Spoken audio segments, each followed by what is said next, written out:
Quero saudar a igreja com a graça e a paz do nosso Senhor Jesus Cristo, amém?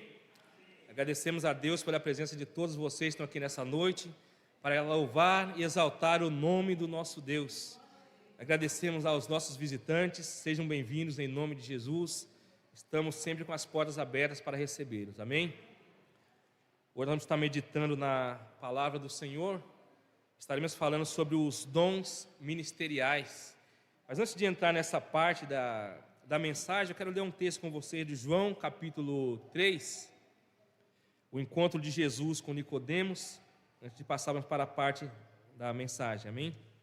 João, capítulo 3, assim nos diz a palavra do Senhor. Havia um fariseu chamado Nicodemos, uma autoridade entre os judeus. Ele veio a Jesus à noite e disse: Mestre, sabemos que ensinas da parte de Deus, pois ninguém pode realizar os sinais milagrosos que estás fazendo, se Deus não estiver com ele. Em resposta, Jesus declarou: Digo a verdade, ninguém pode ver o reino de Deus, se não nascer de novo. Perguntou Nicodemos: Como alguém pode nascer sendo velho? É claro que não pode entrar pela segunda vez no ventre de sua mãe e renascer. Respondeu Jesus: Digo a verdade, ninguém pode entrar no reino de Deus se não nascer da água e do Espírito. O que nasce da carne é carne, mas o que nasce do Espírito é Espírito. Não se surpreenda pelo fato de eu ter dito: é necessário que vocês nasçam de novo. Amém, irmãos? É necessário que vocês nasçam de novo. É necessário que tenhamos um encontro verdadeiro com Jesus, que nós ouçamos a palavra, nós precisamos crer na palavra de Deus, nos arrepender e ter a nossa vida transformada por Jesus. Amém? Mas isso é apenas o começo. Tem pessoas que vêm para a igreja, ficam 1 ano, 2 anos, 10 anos, 20 anos, mas ainda não têm a sua vida transformada por Jesus. É necessário esse novo nascimento, é necessário a transformação. E há aqueles também que vêm para a igreja, aceitam Jesus, são transformados, mas continuam como bebezinhos. Apenas nasceram de novo. Nasceram, mas continuam como bebê. Não há o crescimento, não começa a engatinhar, não começa a andar, não começa a se tornar um varão conforme a vontade do Senhor. Então, irmãos, a mensagem que eu quero trazer para os irmãos hoje é em relação a isso. Nós precisamos crescer, precisamos nos desenvolver, nos aperfeiçoar. O nosso alvo é Jesus Cristo e nós precisamos lutar, batalhar para alcançar esse alvo. Nós sabemos que só vamos alcançar o alvo que é Jesus na glória eterna, mas enquanto estivermos aqui, nós temos que avançar, prosseguir. Não podemos ficar do jeito que nós estamos. Não podemos aceitar Jesus e ficar estático, não haver transformação, não haver diferença em nossas vidas. Amém? Oremos mais uma vez. Maravilhoso Deus, aqui estamos diante da Tua presença, ó Pai, nos preparando para meditar na Tua palavra. Nós pedimos a orientação do Teu Santo Espírito, ó Pai, para que a Tua palavra penetre a cada coração, para que haja entendimento e haja transformação de vidas, ó Pai. Fala comigo nessa noite e fala com a Tua igreja, para a honra e glória do Teu santo nome. É o que nós pedimos e agradecemos em nome de Jesus. Amém. Agora passando diretamente para a mensagem, abra a sua Bíblia em Efésios capítulo 4. Efésios capítulo 4. Aqui o apóstolo Paulo escrevendo para a igreja, ele estava preso. E mesmo lá da cadeia, mesmo preso entre grilhões, ele tinha o cuidado com a igreja de Jesus, porque ele era um apóstolo do Senhor, estava ministrando ali na presença do nosso Deus. Aqui no capítulo 4, no primeiro versículo, assim nos diz: Como prisioneiro no Senhor, rogo-lhes que vivam de maneira digna da vocação que receberam. Amém? Vocês nasceram de novo, foram transformados, então agora você deve viver da maneira digna da vocação que vocês receberam, que nós recebemos. Nós somos pessoas especiais, nós somos filhos de Deus, nós somos salvos, fazemos parte da igreja de Jesus, a igreja gloriosa. Então nós temos que viver de uma maneira digna, uma maneira que mostre que realmente você é um servo de Deus, que você está na presença do Senhor. Amém? Sejam completamente humildes e dóceis, e sejam pacientes, suportando-vos uns aos outros com amor. É algo bem difícil aqui que ele está pedindo, que está exigindo, né, irmãos? Devemos ser completamente humildes, pessoas que não é altivo, não anda com olhos altivos, não é soberbo, mas uma pessoa que sabe abaixar a cabeça no momento certo, uma pessoa que sabe se comportar, uma pessoa que não se irrita facilmente, uma pessoa que tem domínio próprio da sua vida. Sabemos que não é fácil, é complicado, mas é o que a palavra de Deus nos exige. Pessoas dóceis, pessoas que têm uma palavra suave, uma palavra temperada, pessoa que não se irrita facilmente. Sabemos que não é fácil, mas devemos cultivar essa maneira de viver, é que a palavra de Deus nos exorta, suportando uns aos outros com amor, suportando independente de quem seja, independente se a pessoa é boa, se a pessoa é má, independente se a pessoa te irrita, se ela te estressa, você tem que suportar aquela pessoa com amor. E é o amor de Deus, aquele amor altruísta, aquele amor que nega-se a si mesmo. Às vezes a nossa vontade é brigar, é se exaltar, é gritar com aquela pessoa, mas você, como servo de Deus, você tem que escolher a palavra para falar. O apóstolo Paulo fala que a nossa palavra tem que ser temperada com sal. Primeiro você pensa, depois você fala, porque geralmente o que vem na nossa mente a gente já vai falando, mas o certo é você analisar primeiro. É algo que nós precisamos trabalhar, precisamos desenvolver, porque não é fácil, irmãos, não é fácil, porque tem pessoas que nos irritam mesmo, mas você tem que ter aquele cuidado para saber administrar cada situação, amém? E o sentido de suportando uns aos outros é o sentido de servir de suporte também, você ajudar aquela pessoa que está precisando, que está necessitando, isso é muito importante. Nós como cristãos precisamos agir dessa maneira. Verso 3: façam todo o esforço para conservar a unidade do Espírito pelo vínculo da paz. Façam todo o esforço. A Bíblia fala, se possível, quanto estiver em vós, tende paz com todos os homens, tende paz com todas as pessoas. Faça todo o esforço, se esforça para conservar a unidade, andar em unidade, ser unidos, conservar o vínculo da paz, como nos diz a palavra de Deus. A unidade do Espírito pelo vínculo da paz. Sabe por quê, irmãos? Nós servimos a um único Deus verdadeiro.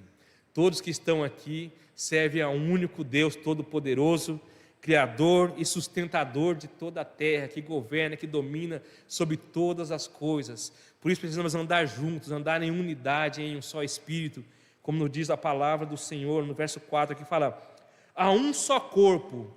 Esse corpo é a igreja de Jesus. Nós fazemos parte de um só corpo, que é a igreja do Senhor Jesus Cristo. E o apóstolo Paulo fala que Jesus, ele é o cabeça da igreja. E cada membro do corpo, cada pessoa faz parte desse corpo que é Jesus Cristo. E ele dá até um exemplo, né? Não pode o olho querer questionar porque ele não é mão. Entendeu? Porque cada parte do corpo tem a sua função. O olho serve para enxergar, a mão para pegar alguma coisa, para trabalhar, o ouvido para ouvir. Cada parte do corpo tem a sua finalidade. E assim é a igreja, faz essa comparação com a igreja, como o corpo de Cristo.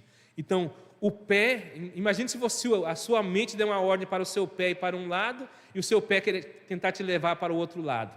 É meio complicado, né? Porque o nosso corpo obedece à nossa mente.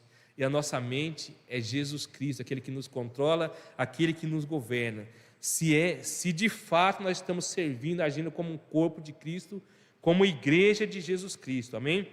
Há um só corpo e um só Espírito, o Espírito Santo, o Espírito da verdade, aquele que nos ungiu, aquele que nos batiza, aquele que está conosco todos os dias, nos orientando, nos conduzindo, nos levando toda a verdade expressa na palavra do Senhor, que nos ensina todas as coisas, amém? Há um só corpo, há um só Espírito, assim como a esperança para a qual vocês foram chamados é uma só, e é a esperança da vida eterna, a esperança daquele grande dia, quando vamos encontrar o nosso Senhor, onde Ele vai enxugar dos nossos olhos toda a lágrima, vai tirar toda a tristeza, e vai encher o nosso coração de alegria, vai ser só louvor, vamos glorificar a Deus, exaltar o nome do Senhor, como o irmão Roberto cantou aqui nessa noite, aquele grande dia, estaremos lá naquele grande coral, louvando, exaltando o nome do Senhor, andando em ruas de ouros, e falando, é bonita, a cidade que o Senhor preparou, ela é bonita. Então essa é a nossa esperança, irmãos, é o que está aqui. Assim como a esperança para a qual vocês foram chamados é uma só, esperança de vida eterna, esperança de paz, esperança de alegria. É isso que o Senhor tem para todos nós. A palavra nos fala lá em Romanos que os que receberam a abundância da graça e o dom da justiça reinarão em vida através de Cristo Jesus, nosso Senhor. Nós já estamos reinando aqui, irmãos, nós somos filhos do Rei. Tenha essa convicção na sua mente. Amém? E continuando a palavra, há um só Senhor, uma só fé, um só batismo e um só Deus e Pai de todos, que é sobre todos, por meio de todos e em todos. Amém? E esse Deus Todo-Poderoso, Ele quer usar a cada um de nós. Você não foi chamado para ser uma pessoa acomodada. Você não foi chamado para apenas sentar no banco da igreja e participar do culto, assistir o culto, cantar, louvar, orar, mas você foi chamado também para trabalhar, para exercer o dom que Deus te deu. Deus te escolheu e Ele te deu um dom e você precisa exercer esse dom, conforme está na palavra do Senhor. No verso 7 fala, e a cada um de nós foi concedida a graça, conforme a medida repartida por Cristo. É Cristo que reparte esses dons através da ação do Espírito Santo de Deus, a medida repartida por Cristo. E os dons são repartidos conforme a capacidade de cada um e conforme a medida da fé de cada um. Por isso que o apóstolo Paulo fala, procurai com zelo os melhores dons. Você tem que procurar, tem que buscar. Senhor, qual é o meu dom? O que eu posso fazer? Onde eu posso ser útil para o crescimento da igreja? O que eu posso fazer para que o seu nome seja glorificado? Para que vidas se rendam aos teus pés? É para isso que existem os dons que nós vamos estar meditando nessa noite. Amém? E a cada um de nós foi concedida a graça conforme a medida repartida por Cristo. Por isso é que foi dito, quando ele subiu em triunfo às alturas, levou cativo muitos prisioneiros e deu dons aos homens. Que significa, ele subiu, senão que também havia descido às profundezas da terra. Aquele que desceu é o mesmo que subiu acima de todos os céus, a fim de encher todas as coisas. Amém? Aqui está falando a respeito de Jesus. Ele morreu, ele desceu nas profundezas da terra. Ele morreu e ele ficou 3 dias ali no centro da terra, e ele ressuscitou. Ele levou cativo o cativeiro, e ele deu os dons aos homens. Aqui está falando que ele entrou lá na glória em triunfo, declarando a vitória sobre o inimigo, porque o pecado foi derrotado, a morte foi derrotada, Satanás foi derrotado debaixo dos seus pés, e ele nos deu a vitória completa através da sua morte e ressurreição, através da sua morte ali naquela cruz. E é por isso que ele concedeu dons aos homens. Ele escolheu pessoas especiais para trabalhar na sua obra, para exercer na sua obra. Por isso que eu falei no início, a importância dos dons ministeriais para a igreja do Senhor Jesus Cristo. Vamos estar falando a partir desse momento do versículo 11.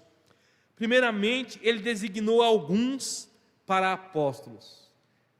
Jesus, cheio do Espírito Santo, depois que ele foi batizado, ele foi lá e escolheu os seus apóstolos, os seus 12 apóstolos, e um deles era Judas, que era o traidor. Só que depois da morte de Jesus, depois da morte de Judas, que Judas se suicidou, ele escolheu um outro apóstolo para estar completando ali os 12. Quem foi o outro apóstolo, irmãos? Quem? Não estou ouvindo. Matias, aí sim, ele escolheu Matias para compor ali os 12 apóstolos. E qual foi o outro apóstolo depois de Matias? O apóstolo Paulo. O apóstolo Paulo também foi um apóstolo do Senhor Jesus Cristo, porque ele foi escolhido diretamente pelo Senhor. Ele teve a revelação do Senhor ali, quando ele teve aquela visão, que ele ficou cego, que ele recebeu ali depois da oração ali de Ananias, recebeu o Espírito Santo, ele foi levado e foi instruído diretamente por Jesus Cristo. E ele foi escolhido como apóstolo fora de tempo. Então, apenas esses aí são os verdadeiros apóstolos do nosso Senhor Jesus Cristo, que são os escolhidos. Não é como nos dias de hoje. Hoje as pessoas têm o apostolado como se fosse um título. A pessoa é pastor, depois fala que se torna bispo. Muitos esquecem que bispo e pastor é a mesma coisa, segundo o sentido bíblico.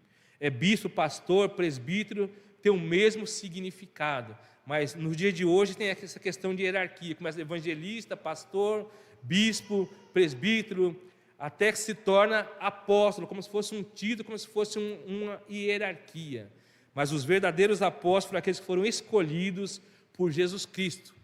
Mas tem os dons de apostolados. Aqui estamos falando dos dons de apóstolo, ou seja, aqueles que preservam a doutrina de Jesus Cristo, aqueles que têm zelo pela doutrina do Senhor Jesus Cristo, porque os primeiros cristãos, eles perseveravam na doutrina dos apóstolos. Então aqui, quando falamos aqui a respeito dos dons, está falando sobre o dom do apostolado, aquele que preserva a doutrina do Senhor. Apóstolo no grego significa mensageiro, enviado, delegado, aquele que é enviado por Jesus. Os apóstolos eram homens enviados para lançar os fundamentos dados por Jesus. Igual fala aqui, ele designou alguns para apóstolos. Amém? E outro ponto aqui, dentro dos dons ministeriais, os dons de profetas. Tem pessoas que têm o dom de profeta. Esse dom é aquele dom que a pessoa usa para exortar, para aconselhar, para mostrar o caminho que é correto. O profeta é aquele que, se ele vê alguma coisa errada, ele abre a boca, ele já vai falando.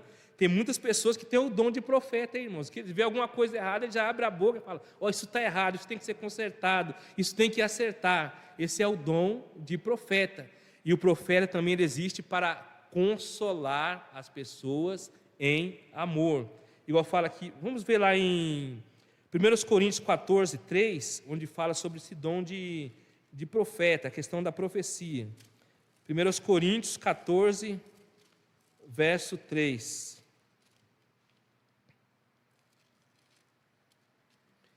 Assim nos diz: mas quem profetiza o faz, em primeiro lugar, para edificação. Você está profetizando, falando da palavra do Senhor, para a edificação da igreja. Encorajamento, profetiza para encorajar. Os profetas encorajavam as pessoas através daquela mensagem de consolação ministrada pelo próprio Deus. Edificação, encorajamento e consolação dos homens. Essa é a missão daquele que tem o dom de profecia, o dom de profeta. E na igreja tem pessoas que têm esse dom de profecia, dom de profeta, só que tem que descobrir esse dom. Os dons, cada pessoa tem que procurar os melhores dons para exercer na casa do Senhor. Amém? São os dons ministeriais. Então, o ministério profético tinha um destaque notável na igreja primitiva. Cabia-lhe a função especial, através do Espírito Santo, de edificar, exortar e consolar. Um dom que eu acho fundamental ter na igreja, que está dentro da palavra de Deus no versículo 11 de Efésios, é o dom de evangelistas. Irmãos, como está faltando pessoas com esse dom, o dom de evangelista. Eu conheci um homem, vocês conheceram também, que ele tinha o dom de evangelista, o irmão Nelson. Quem lembra do irmão Nelson? O irmão Nelson tinha o dom de evangelista. Ele encontrava uma pessoa no ponto de ônibus, ele chegava, já puxava assunto, começava a conversar, já entregava um folheto, já pregava a palavra de Deus. Ele levantava de manhã, ele era aposentado, não pagava condução, né? Ele levantava de manhã, entrava no ônibus e saía distribuindo folheto e pregando a palavra de Deus. Se alguém dava oportunidade, ele pregava ali a palavra de Deus e as pessoas paravam para ouvir. Então o irmão Nelson, ele tinha o dom de evangelista. Aquela pessoa que sabe falar com amor, aquela pessoa que não aponta o dedo, que fala: você é um pecador miserável. O evangelista, ele apresenta o plano de salvação. Ele fala: Jesus, ele morreu por você, ele morreu na cruz, ele derramou o seu sangue para te salvar. Independente da maneira como você está, Ele quer transformar a sua vida, que tem aquela palavra suave, aquela palavra que toca os corações. Irmãos, como precisamos de pessoas que têm esse dom de evangelista.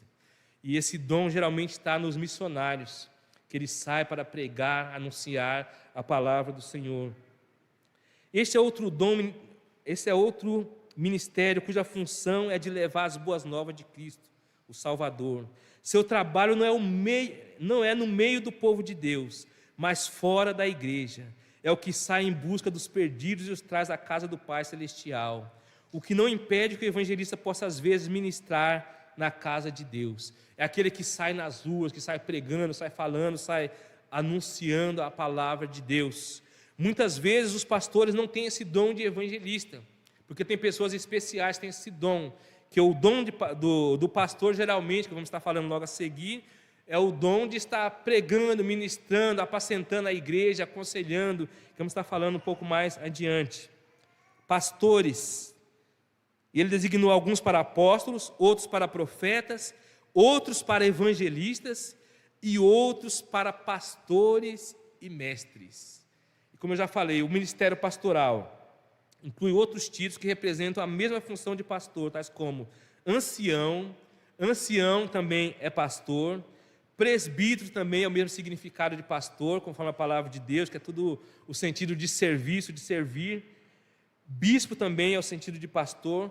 Todos esses nomes têm o mesmo significado em relação ao ministério pastoral. Em outras palavras, eram pastores locais, cujo trabalho era o de alimentar o rebanho. A função principal do pastor é alimentar o rebanho com a palavra de Deus. Alimentar o rebanho, proteger dos falsos ensinos. Nós estudamos a palavra para proteger dos falsos ensinos, mostrar a verdade do Evangelho, a verdade da palavra do Senhor. Conservá-los na sã doutrina, orientar os crentes na vida diária e conduzir as reuniões com ordem e decência. Nós temos que orientar os irmãos. Os irmãos estão com alguma dúvida, alguma coisa, procura o pastor está sempre disposto a orientar, a auxiliar, a ajudar. Eu moro um pouco longe, mas todos têm o meu contato, têm o meu WhatsApp. Precisar marcar uma reunião, eu venho na reunião, não tem problema nenhum, porque a função do pastor é orientar a igreja, apacentar o rebanho que o Senhor colocou em nossas mãos. E esse rebanho que nós vamos ter que dar conta naquele grande dia.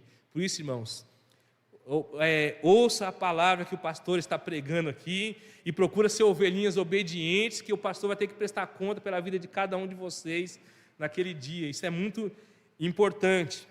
E aqui um outro título, aqui um outro dom, é o dom de mestres. Geralmente a maioria dos pastores são pastores e mestres, porque o pastor, ele tem o dever, ele tem a obrigação de estudar, meditar na palavra de Deus. O pastor tem que ter conhecimento da palavra de Deus, o pastor tem que se preparar. Não adianta a pessoa chegar lá e falar, a partir de hoje você é pastor. Não, em primeiro lugar, tem que receber o chamado do Senhor para o pastoreio. Nem todos recebem esse chamado. E pastor, irmãos, não é status, não é título, não é que pastor é melhor do que os outros, porque pastor está aqui para servir, para auxiliar a igreja. Pelo contrário, se o pastor pensar bem, ele não vai nem querer ser pastor, porque a dor de cabeça é grande. Mas é uma missão que o Senhor coloca nas nossas mãos, que nós temos que exercer, que nós não temos como negar, porque é o Espírito Santo que toca em nosso coração, que nos revela a sua vontade. Amém? Então essa é a função do pastor. Como já falei para vocês, alimentar o rebanho, proteger dos falsos ensinos, conservá-los na sã doutrina, orientar os crentes na vida diária, conduzir as reuniões com ordem, e ter os pastores e mestres, aqueles mestres que têm condição de ensinar a palavra de Deus, se prepara. Tem pessoas que têm uma revelação especial da palavra do Senhor. Pessoas que ele lê a Bíblia e o Senhor já abre o entendimento e ele consegue explicar, consegue ensinar, e esse dom não é para todas as pessoas, é pessoas que o Senhor escolheu para esse ministério. Então, cada pessoa, cada membro da igreja tem que procurar aonde ele se encaixa, que dom o Senhor colocou nas suas mãos, porque nós não somos escolhidos para ficar de braços cruzados, nós somos escolhidos para fazer a obra do Senhor. Amém? E qual o objetivo desses dons? Qual a importância desses dons para a igreja? Nós estamos aqui, esses que têm os dons ministeriais, era para aperfeiçoar a igreja. Versículo 12. Com o fim de preparar os santos para a obra do ministério. Nós temos os dons e nós preparamos outras pessoas para que desenvolvam esse dom e dê continuidade à obra do ministério. Porque nós que estamos aqui, não vamos ficar aqui a vida inteira.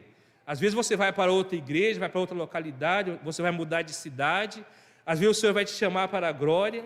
Não estamos aqui eternamente, então temos que preparar as pessoas para nos substituir. Ninguém é insubstituível. Nós temos que preparar as pessoas para estar no nosso lugar quando não tivermos condições de exercer a nossa função. Com o fim de preparar os santos para a obra do ministério, para que o corpo de Cristo seja edificado. Edificação do corpo de Cristo. Também, irmãos, para que cheguemos à maturidade, atingindo a medida da plenitude de Cristo. Como eu já falei, vamos atingir lá na glória a medida da plenitude de Cristo. Então, por que é necessário todo esse preparo? Porque tem pessoas que são crianças.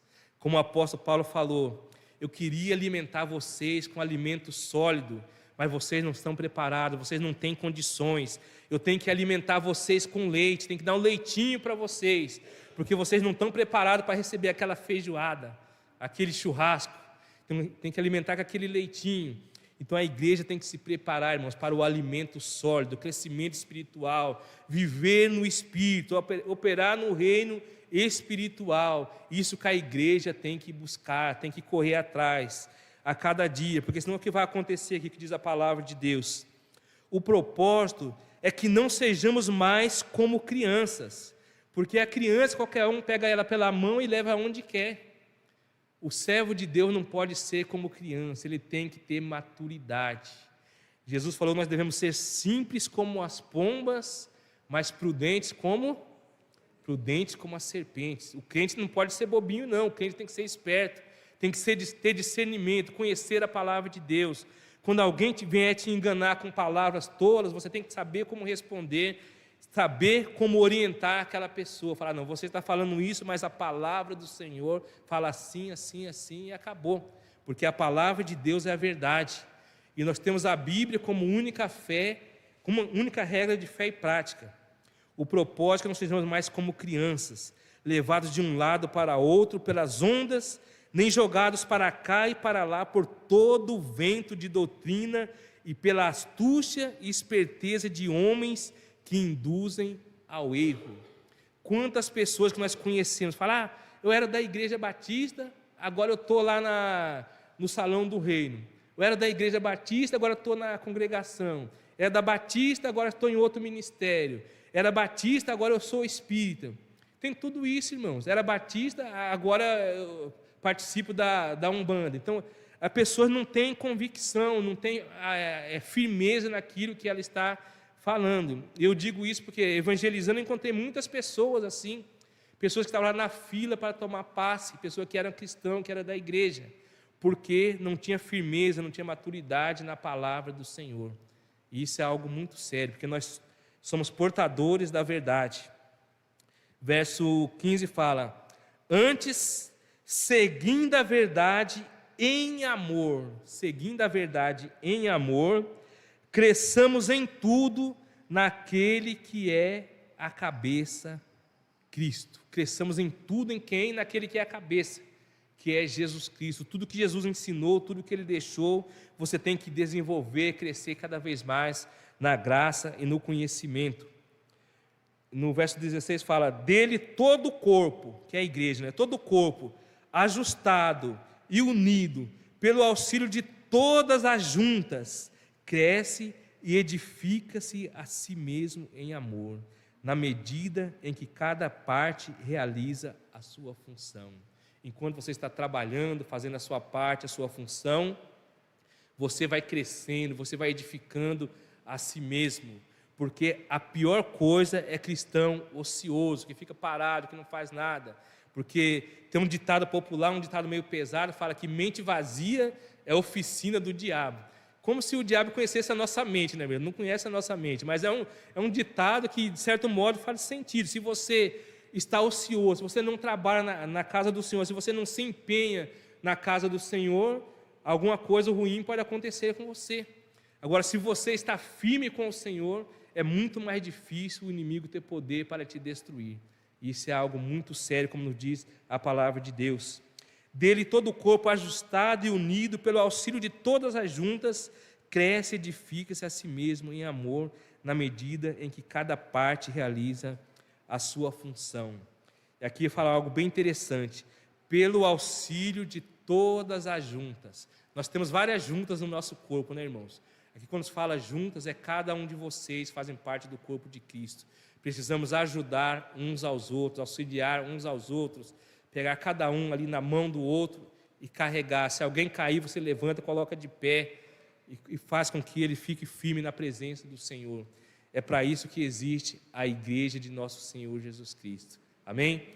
Então que o Senhor nos abençoe, possamos ficar com essa palavra e colocar em prática em nossa vida, em nosso dia a dia, porque Ele vai nos dar a vitória em nome de Jesus. Amém?